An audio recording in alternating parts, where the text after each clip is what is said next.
lo haremos muy bien. Adelante. Vale, fenomenal. Bueno, para empezar, muchísimas gracias, Rafael, por tu invitación, bueno, por la invitación en general de la SESGE. Tuvimos un evento hace poco más de un mes, ¿no? Donde hicimos un workshop, bueno, un webinar, ¿no? Era un webinar que hablamos sobre esto mismo y ahí nos invitasteis y estamos muy agradecidos de ofrecernos también la posibilidad de poder hacer bueno, que trabajemos juntos, ¿no? Que desde luego yo creo que es la mejor de las, digamos, de las cosas que pueden hacerse, ¿no? Es el aumentar una cooperación, cosa que empezamos a hacer hace un año. Y esta presentación que os voy a hacer, que tiene que ver también con el pensamiento sistémico, con el ver qué pilares del pensamiento sistémico, cómo podemos apuntalarlos, cómo podemos construirlos de mejor forma, es a su vez una actividad en la que os estamos invitando a hacer una clarificación conceptual en una plataforma en la que estamos trabajando, que se engarza en proyectos de muchas décadas, desde hace muchas décadas. Clear, de hecho, y Bertalanffy en los años 70 plantearon el problema, uno de los problemas importantes teóricos de fondo en el pensamiento sistémico, y era que pese a que el pensamiento sistémico pretende ofrecer una plataforma conceptual y teórica en la cual las diferentes disciplinas científicas puedan llegar a pensar juntos, ¿no? A pensar de manera integrada, pues a pesar de eso, las teorías de sistemas que después evolucionaron en muchas facetas distintas, la cibernética de primer orden, de segundo orden, las ciencias de la complejidad, de los sistemas dinámicos, etcétera, etcétera, ¿no? Se fue haciendo cada vez más compleja y ya en los años 70, decía Clear, tenemos que atajar un poco esta proliferación de términos y tratar de hacer que utilicemos definiciones que reflejen mejor ese espacio transdisciplinar, ¿no? Que nos ofrece el pensamiento sistémico y la teoría de sistemas. Glosalab pretende contribuir a ello y pretende contribuir en revitalizando corpus enciclopédicos muy valiosos, dentro del cual destaca sobremanera la enciclopedia de Charles François, que estamos trabajando para poder hacerla, a revitalizarla, o sea, devolverla, hacerla accesible y hacer que sigamos trabajando sobre ese proyecto, ese largo proyecto que de hecho debe ser interminable mientras dure y mientras viva la teoría de sistemas, las ciencias de sistemas y las aproximaciones sistémicas, ¿no? Voy a ser breve en lo que concierne a la motivación, ¿no?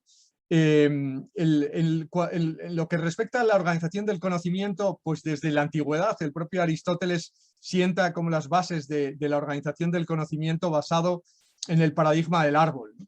En el cual, o sea, tienes un conjunto de categorías que te permiten el clasificar o el referirte a cualquier cosa de la realidad, ¿no? O sea, ofrece una epistemología adaptada a una ontología que tiene una estructura arbórea, ¿no? Que parte de un tronco común.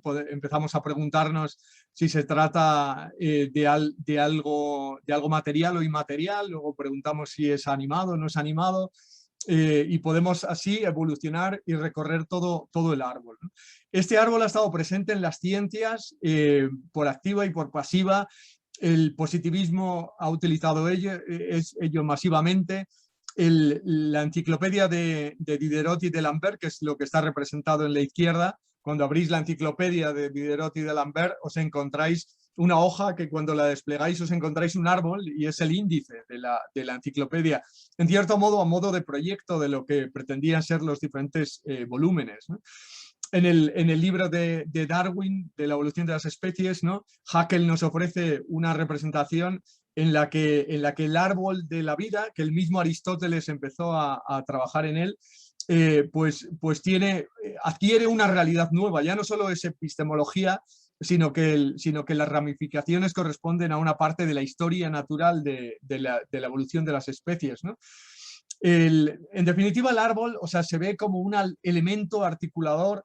En el positivismo funciona perfectamente, ¿no? Pero sin embargo, cuando vemos cómo nace la capacidad verbal, por ejemplo, en el niño, ¿no? En el niño, por ejemplo, vemos que al principio, cuando todavía apenas habla, balbucea, combina un par de palabras, a lo sumo combina 3, tiene una estructura mental arbórea, como está representada en este análisis de Corominas y Mutra del 2009. A los 25 meses tiene esa estructura arbórea de los términos que él utiliza, ¿no?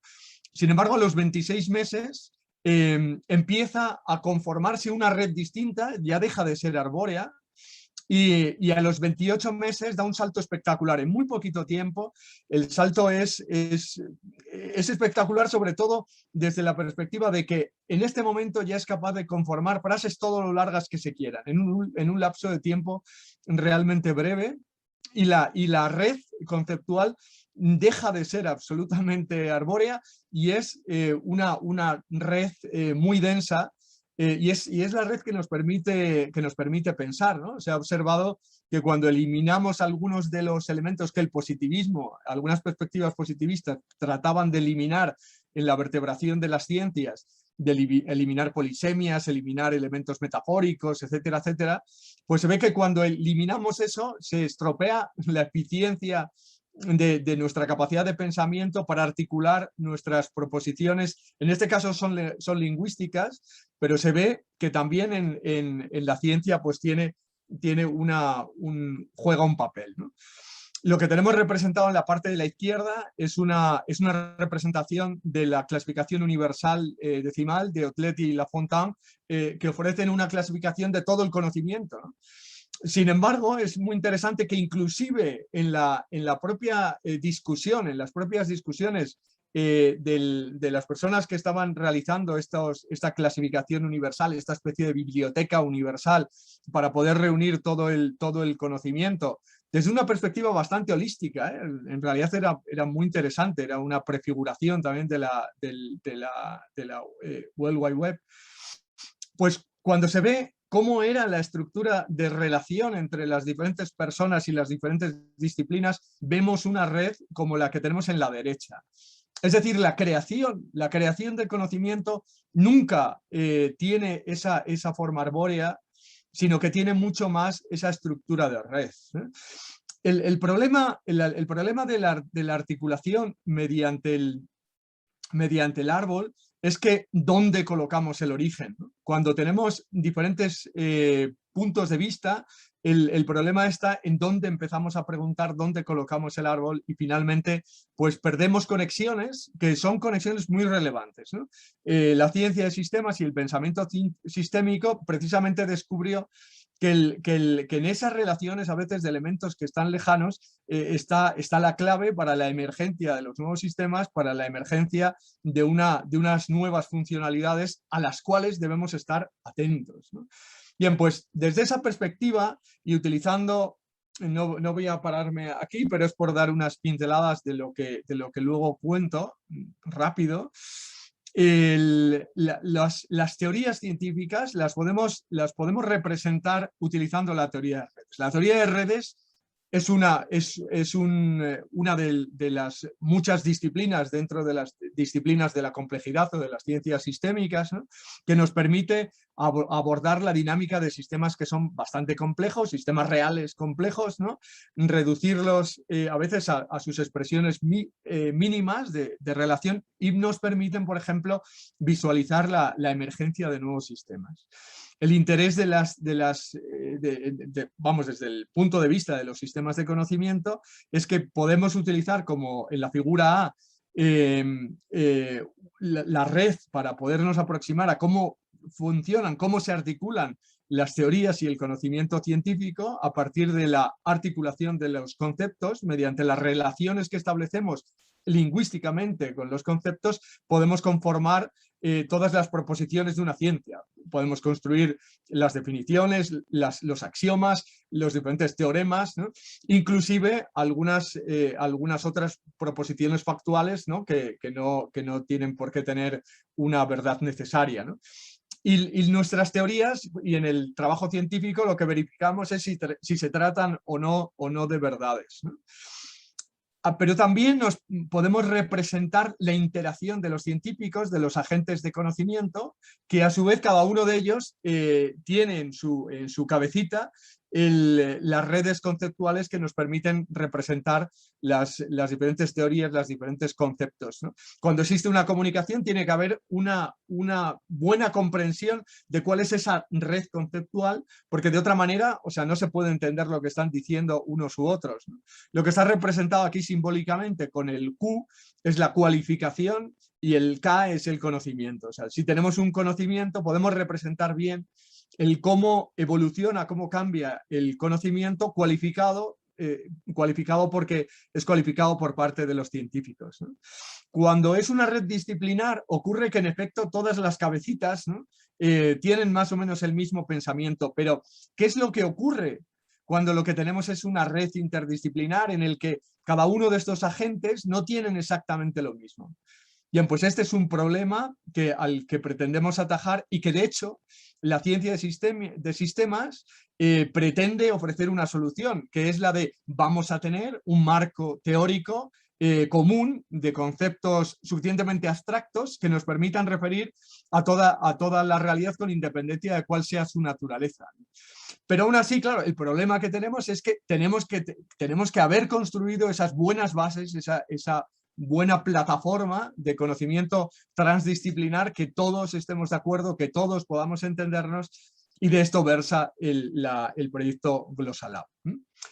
Una representación de este contexto de Glosalab al cual os invitamos es el que se ilustra aquí, en el que por una parte partimos de un corpus que queremos revitalizar. Se trata de un legado valioso. La enciclopedia de Charles François es un legado maravilloso, la obra de varias décadas de trabajo y además aunando la colaboración y los proyectos y las propuestas de científicos de los más relevantes, ¿no? Dentro de ciencia de sistemas, con el objeto de crear esa plataforma transdisciplinar de conocimiento. Queremos revitalizarlo, pero queremos además actualizarlo, queremos depurar los contenidos, ¿no? Y queremos pues hacer que se vierta el caudal continuo del conocimiento, ¿no? Por otra parte, estamos desarrollando el lugar, ¿no? en el cual se pueda participar en esta clarificación conceptual y además que nos ofrezca una visión directa de la integración de conocimiento que estamos adquiriendo. Y finalmente, bueno, pues se abre la perspectiva también de que todos estos contenidos se le pueda dar una salida editorial de prestigio, que en muchos casos pues a los científicos también les es importante con objeto de ir glosando o ir justificando los avances de su actividad científica. El proyecto contiene varias capas, ¿no? Somos bastantes personas involucradas, estamos personas de varias universidades en Ecuador, en España, en Austria, en Alemania, en Grecia. Somos digamos, los principales grupos que estamos trabajando y trabajamos en niveles distintos, que son capas diferenciadas del proyecto. Hay una capa que es técnica, del desarrollo de las plataformas y las herramientas para la creación de estas clarificaciones conceptuales, una capa teórica de trabajo teórico sobre los contenidos, otra metateórica de representación del conocimiento que se está integrando y evaluándolo, representarlo y evaluar cuán de integrado está, lo cual es algo que están pidiendo instituciones internacionales que desde hace tiempo dicen tenemos que articular la ciencia de una forma más transdisciplinar e interdisciplinar, pero no tenemos medios de cualificarla. Por eso trabajamos también, una de nuestras apuestas es la de ofrecer una vía para la medición y para la cualificación de la transdisciplinaridad, de cómo de bien integrado está el conocimiento y cómo diverso es. Y una capa organizacional, que me da gusto que esté Marcus Svanninger, porque bueno, hemos aprendido mucho del modelo de sistema viable a partir de todas las aplicaciones y bueno, otros colegas también, junto con Wolfgang Hofkirchner y otros compañeros, principalmente austriacos y también alemanes, pues hemos desarrollado también un modelo de cibersubsidiariedad basado en el modelo de sistema viable para hacer que se logre un desarrollo sostenible, una gestión sostenible, perdón, es una gestión sostenible de GlosalApp a largo plazo. Bueno, acerca del proyecto hay más, si se quiere saber más detalles, pues está publicado, tenemos bastantes publicaciones acerca del mismo. Viendo lo que es el problema de transferir el contenido de Charles François, la enciclopedia, pues contamos con estos valiosos contenidos que muchos de vosotros, o la mayor parte, o bien todos, conocéis la obra enciclopédica de Charles François. Tenemos los textos en inglés y también contamos con el diccionario que fue el primer paso que dio con términos en castellano. Y el problema que tenemos es que la codificación que nos proporcionó la editorial pues es una codificación que va muy directamente a imprimirlo, a imprimir ese texto, y entonces hemos tenido que trabajar en el reconstruir todos los contenidos para poder hacerlos interoperables y poderlos convertir a diferentes formatos. Es una de las labores que realizaron más el equipo austriaco, Gerhard Kruse sobre todo, trabajando en esa reconversión de los contenidos para tenerlo en LaTeX y a partir de LaTeX convertirlo a la plataforma que es la que luego os voy a mostrar, que es sobre MediaWiki, en tecnología MediaWiki, lo mismo que Wikipedia, pero con la diferencia de que nosotros realizamos un control cualitativo de la calidad de los contenidos, es decir, hacer una evaluación también científica de pares, como ya os enseñaré luego en cómo se vertebra todos los contenidos, ¿no? Digamos que estos son los diferentes trabajos en los cuales estamos. Tenemos todos los contenidos en LaTeX, también tenemos todos los contenidos también automatizados, porque estamos hablando de en torno a 6.000 artículos que se tienen que generar automáticamente, porque aunque seamos muchos, somos muy pocos para convertir tantos contenidos si fueran a mano, no trabajamos como amanuenses, sino que estamos automatizando el proceso. De hecho, todos los enlaces que finalmente existen, que es uno de los elementos más valiosos, es cuáles son los enlaces. Estamos hablando del orden de más de 100.000 enlaces que existen entre los diferentes componentes, ¿no? Luego tenemos que representarlos, tenemos sistemas de redundancia, un hospedaje que está en centro de supercomputación del Egeo, etcétera, etcétera. La articulación de todo el sistema es que GlosalApp funciona como un sistema de glosarios interdisciplinares que tiene una relación de subsidiariedad, ¿eh? Por ejemplo, aquí mismo para Cisto hemos creado un glosario de clarificación en el que los conceptos que, por ejemplo, ha podido utilizar Silvia antes, los que pueda utilizar José Manuel, etcétera, podemos utilizarlos. Perdón, antes he hablado de Svanninger, pero de quien he aprendido mucho, sin duda es del compañero Pérez Ríos, quizá tanto o más. Desde luego que hemos hecho mucha... Bueno, en definitiva,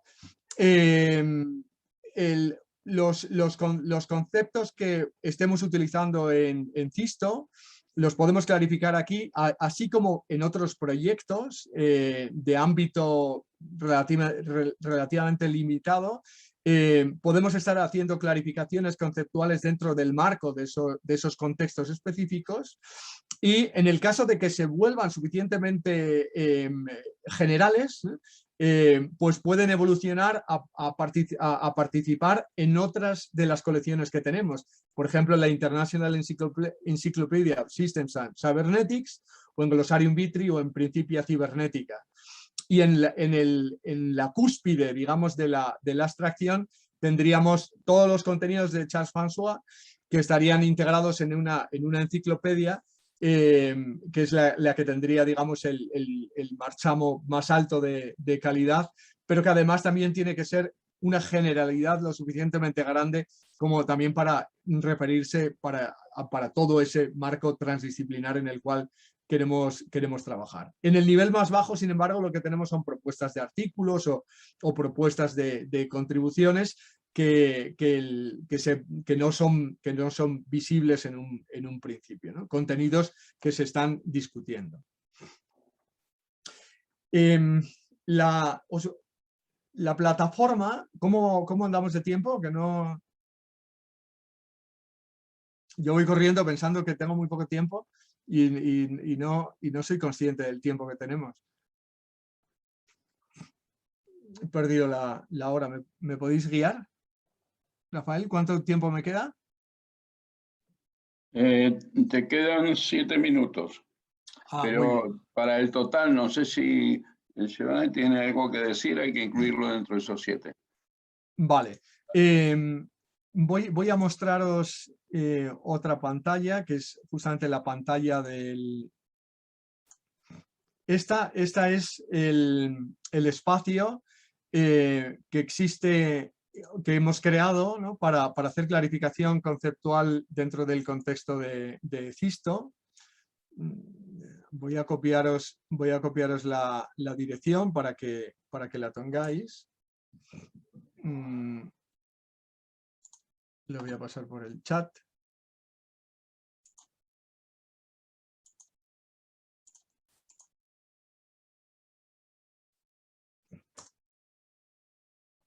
Bien, espero que hayáis recibido el enlace. ¿Podéis abrirlo vosotros mismos? No sé si ahora mismo lo estáis viendo. Sí, porque creo que estoy compartiendo la ventana, ¿no? de clarificación conceptual en el contexto de Cisto, ¿es correcto? Sí, correcto, y lo hemos recibido, pero es que tenemos poco tiempo, José Vale, María. sí, no. Está aquí explicado, o sea, la motivación, el por qué, el qué pretendemos hacer, y hay aquí explicación también acerca de cómo trabajar en ello. O sea, lo primero sería el realizar la cuenta de usuario y a continuación pues se dan unas explicaciones de cómo realizar las contribuciones, ¿no? Sí, en realidad estoy ya en la recta final. Voy a volver a la presentación. Bien, estoy aquí de nuevo en la presentación, ¿no? Para crear el nuevo usuario, lo que hay que hacer es en la parte superior de la pantalla de la plataforma, se da a solicitar cuenta. A continuación se rellena un formulario de registro y luego se confirma la dirección de correo electrónico. Eso es, digamos que es la parte desde el usuario. Por parte de administración tenemos que aceptar la solicitud. De una forma más gráfica, o sea, cuando le dais a solicitar un nuevo usuario, llegáis a un formulario de estos. Aquí es importante que en el nombre de usuario escribáis vuestro nombre completo. Y si escribís un perfil breve, pues luego sirve de cara a poder tener una posible discusión, que se sepa cuál es la... Bueno, doy instrucciones acerca de eso en la propia página de Cisto. Vamos, en la plataforma dedicada a Cisto. Luego recibís una confirmación en la propia plataforma y recibís un mensaje. Ese mensaje en el correo electrónico tendríais que pulsarlo, y una vez que lo habéis pulsado, entonces se ha confirmado vuestra dirección, que se trata de una dirección de correo electrónico correcta. Entonces los administradores, nosotros acudiremos, veremos que hay una solicitud abierta, la validaremos, o sea, veremos que es correcta, daremos una aceptación y entonces recibiréis un correo de confirmación con una clave que es temporal y que en el momento en el que entréis pues podéis cambiarla. O tendréis, de hecho tenéis que cambiarla, o sea, poner una nueva clave. Y después es muy sencillo, el funcionamiento es exactamente igual que en Wikipedia. Se accede en el botón de acceder, se introduce el usuario y la contraseña que hayáis hecho. Puede que os pregunte un captcha, como por ejemplo cuántos dedos tiene la mano. Y bien, yo creo que con eso es todo. En esta página hemos creado también para facilitar los pasos a realizar. Este vídeo es un vídeo tutorial muy breve sobre los pasos que hay que seguir para poder tener el usuario y poder empezar a editar. ¿Vale? Aquí está el vídeo, pero me lo salto. Y sin más os agradezco vuestra atención y igual todavía queda un minuto o dos para alguna pregunta. Vamos a ver, yo propongo otra cosa porque ya vamos fuera de lugar. Creo que es interesantísimo este proyecto y yo agradezco que también hayas tenido en cuenta la Sociedad Española de Sistemas Generales, porque creo que es un proyecto de enorme calado, precisamente de hacer este tipo de plataforma de conocimientos transdisciplinar. Entonces, si no existiera, habría que crearlo. O sea que es muy interesante y además nos alegramos todos de que también a través de nuestros hayamos podido intervenir con Charles François, etcétera, ¿no? Yo, más que, porque creo que hay dos cosas. Una, que creo que deberíamos hacer, esta presentación nos la puedes dar, ¿no? Entonces, sí, por supuesto, claro. Lo puedes enviar y entonces haremos una especie de manual precisamente entre vosotros y nosotros, que ya tenemos un acuerdo de colaboración para este tema, precisamente para hacer una especie de manual para que todas las universidades y todas las empresas que quieran se puedan incorporar, con lo cual se está precisamente llevando a cabo uno de los objetivos importantes de la SESGE, que es unir disciplinas y tener proyectos prácticos, etcétera. Con lo cual creo que estamos enormemente encantados de que podamos colaborar en este proyecto que creo que es mundial y que creo que es sistémico y nunca mejor dicho, es metasistémico. Y luego yo, en los 2 minutos o 3 que faltan, sí que me gustaría darle la palabra a Ricardo, porque yo creo que Ricardo Barrera ha sido un poco de los promotores que nos ha puesto en conjunto a Charles François, que nosotros no lo conocíamos, y además tenemos el libro de él todavía a vuestra disposición, y de que además pues a través de todos nosotros os hemos conocido a vosotros. Así que yo simplemente le voy a pasar la palabra a Ricardo Barrera para que diga unas palabras muy breves en este tema, que creo que es importantísimo, de unir además esfuerzos de universidades y organizaciones, etcétera. Y luego ya pues damos paso a Germán, que creo que ya está conectado por ahí. Así que te dejo un poquito, Ricardo, que comentes un poquito este tema, sobre todo los antecedentes que nos han hecho llegar a este punto. Bueno, muchas gracias, Rafael. Nosotros gracias también estamos muy, muy contentos, si es que en realidad podemos contribuir pues de poder pues hacerlo. Vamos a ello. Muchas gracias. Bueno, me has tirado una linda responsabilidad, Rafael. Sí, yo tenía la suerte de ir conociendo de este proyecto con anticipación a conocer a Díaz Nafría y su equipo. Ya sabía a través de Gerard y de Black Ferner y de otra gente que nos iban comentando cuestiones de Laszlo, etc. Realmente es interesante que esto vaya avanzado y que haya tomado en cuenta tal vez la máxima obra que teníamos a este respecto, que era la Enciclopedia de François, como punto de partida. Prácticamente quienes conocemos la enciclopedia la usamos permanentemente como punto de partida para cada vez que hacemos un paper, cada vez que tenemos que trabajar en un proyecto nuevo, etc. Y la necesidad de actualizarlo era una necesidad permanente. Su viuda, Gloria Nasser, permanentemente nos ha estado empujando sobre la necesidad de difundir este material enorme, así como el que él seguía recolectando, pero que bueno, lamentablemente su fallecimiento nos ha dejado huérfanos. Pero yo me comprometo en la medida de mis posibilidades con Díaz Nafría y todo su equipo a ayudarlos a juntar el material que había quedado disponible de Charles para ir incorporando al Glosalab.